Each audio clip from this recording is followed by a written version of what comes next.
All right, guys, hello. How are you guys? So today we got the Weber grill out. I shouldn't say got it out. We grill on it all winter long.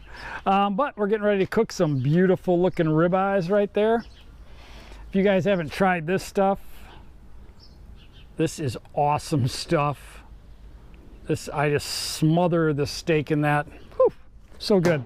But what I want to talk to you guys about is getting your surface ready there. Do you use Pam or do you use this Weber grill spray? This Weber grill spray says non-flammable.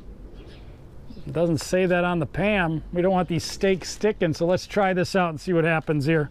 See if this Weber stuff really works. All right, so I got a lot of hair on my arms. I hope they don't go up, but we'll see. So this is the Pam.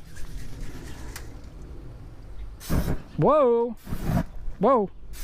Yep, that definitely flames up pretty good. And here's the Weber spray grill. Let's see what happens with this. Wow, look at that, doesn't flame up. Can spray that grill down. Sweet. So guys, if you haven't gotten any of this, get some. It does not flame up, just like it says. Pick this one up at Lowe's. So we're gonna put these ribeyes right on to the grill. Let's see what they look like. Whew.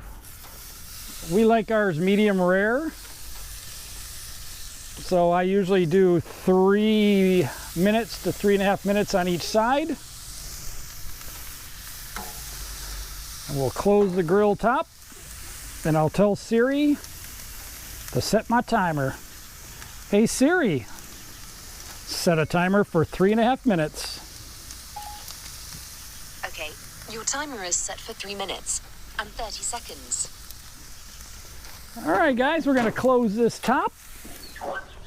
Don't forget, get some of this Weber grill spray. It is good. See you guys later. Bye-bye. Woo, look at those steaks. Aren't they sweet looking? That Weber spray worked awesome.